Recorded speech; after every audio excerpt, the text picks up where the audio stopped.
प्यारे दोस्तों, आज मैं आपको अपने गांव का एक लरसा खेज वाकया सुनाने जा रहा हूं, जिसे सुनकर आपके रोंगटे खड़े हो जाएंगे। जिसे एक शख्स ने अपनी आंखों से देखा। आइए उसी की जुबानी इस वाक्य को सुनते हैं। वो शख्स कहता है कि मैं इस बात का चश्मदीद गवाह था। आपको सुनते हुए जरूर लर्जा तारी हो जाएगा। तो फिर सोचें कि मैंने तो अपनी आंखों से ये वाकया होते देखा, तो उस वक्त मेरे खौफ का क्या आलम होगा। सिर्फ मैं ही नहीं, गांव के तमाम लोग जिन्होंने ये वाकया देखा, उनकी हालत गैर थी, डर के मारे। लेकिन तमाम गांव वाले जो ये सब देख चुके थे, आज वो सब अपनी कब्रों के अंदर हैं। सिर्फ मैं आखिरी इंसान बचा हूँ जिसने ये वाकया अपनी आंखों से देखा था। आज मैं अपने हाथों से वाकया कलम बंद करने जा रहा हूँ और आपको सुनाने जा रहा हूँ। शायद मैं कल रहूं या ना रहूं, इसलिए इस वाक्य को इंसान की इबरत के लिए सुना रहा हूं। उम्मीद है सबको इससे इबरत हासिल होगी।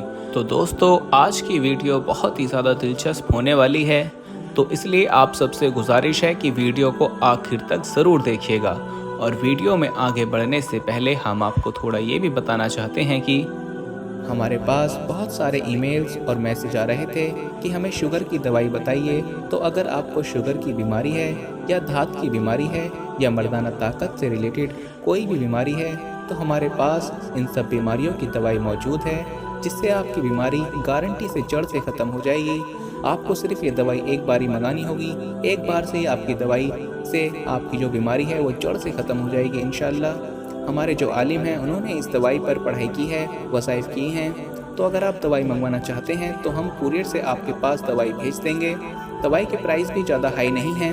दवाई मंगवाने के लिए आप स्क्रीन पर दिए गए नंबर पर व्हाट्सएप करके दवाई ऑर्डर कर सकते हैं, और ज़्यादा जानकारी के लिए आप व्हाट्सएप पर मैसेज करें। मैं जवानी में ही 5 वक्त का नमाजी था, कभी भी कोई नमाज कज़ा नहीं की थी। ख़ास कर फजर की नमाज तो मेरी सबसे पसंदीदा नमाज थी, जिसके लिए मैं ख़ास एहतमाम करके मस्जिद जाया करता था। सुबह सवेरे सुबह परिंदों की आवाज़ और ताज़ा हवा बहुत लुभाती थी, और ऐसे में खुदा की कुर्बत, नमाज का सुकून, ये वो वक्त था जब मैं बहुत खुश रहा करता था। हमारे गांव का माहौल बहुत अच्छा था, सब हंसी खुशी रह रहे थे। कभी भी कोई अजीब बात नहीं हुई थी हमारे गांव में। लेकिन एक दिन एक अजीब वाकया पेश आया। लेकिन ये सिर्फ एक दिन की बात नहीं थी, ये इस वाकये की शुरुआत थी, और फिर उसके बाद ये सिलसिला चल निकला और गांव वालों का सुकून गैरत हो गया। हमारे गांव का एक जो खुशगवार माहौल था, इस वाक़ये के बाद गांव के बच्चे तो क्या, बड़े भी खौफजदा रहने लगे थे कि ये सब क्या हो रहा है। ऐसे ही एक सुबहानी सुबह थी। मैं सवेरे उठा और मस्जिद की तरफ चल पड़ा फजर की नमाज के लिए। दिसंबर का महीना था, अंधेरा था, अभी तक रोशनी होने में काफ़ी वक्त था। मैं फानूस उठाए मस्जिद की तरफ रवां दवां था। सर्दी तो बहुत ज़्यादा थी, लेकिन नमाज के लिए जाते हुए मुझे इतनी मुसर्रत मिलती कि मुझे सर्दी या गर्मी से फ़र्क नहीं पड़ता था।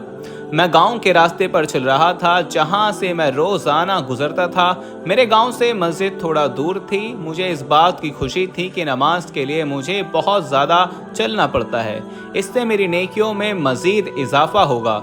मैं खुशगवार मूड में चलता जा रहा था कि अचानक मुझे ठोकर लगी और मैं गिरते गिरते बचा।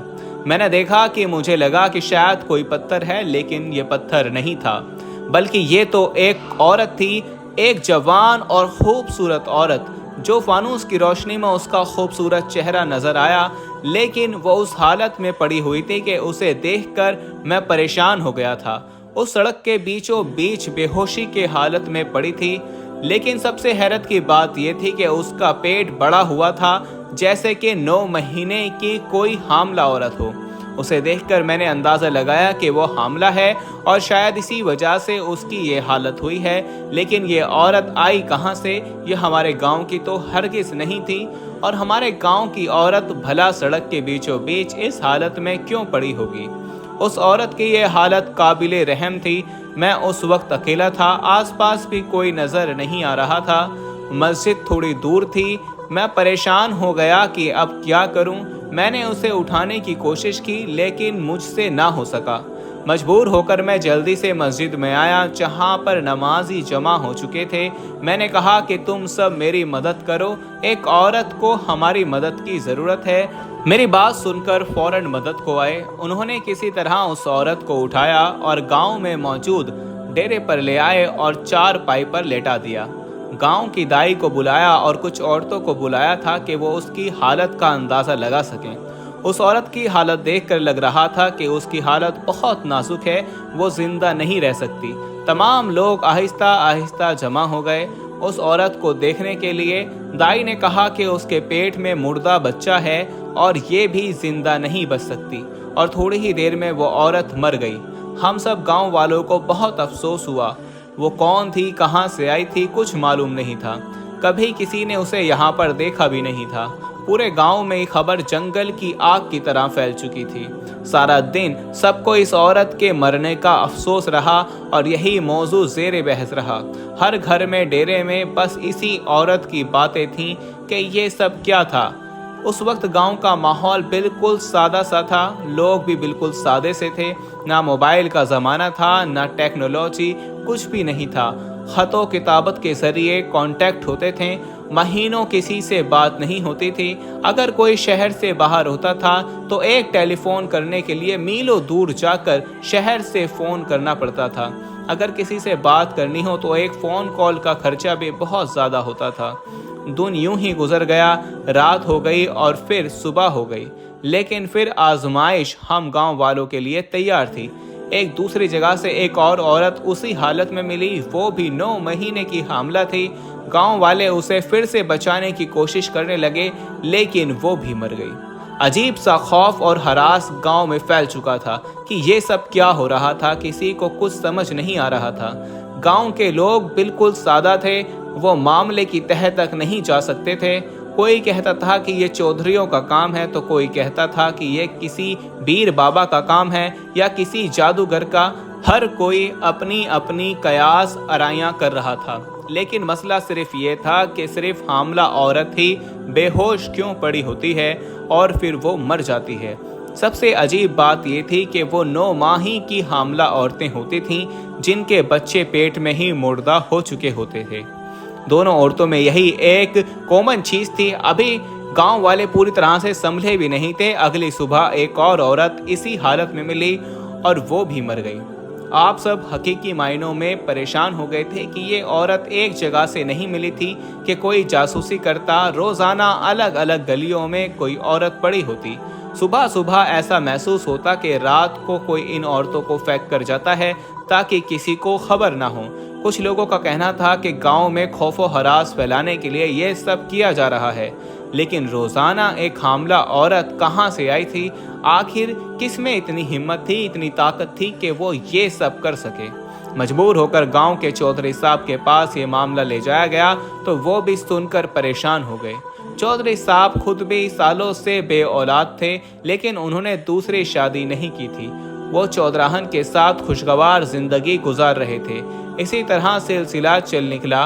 तकरीबन 12 दिन हो गए और 12 दिनों में 12 औरतें ऐसी हालत में मिली थीं। चौधरी साहब ने कहा कि इस मामले की तह में जाना होगा कि कौन ये सब कर रहा है।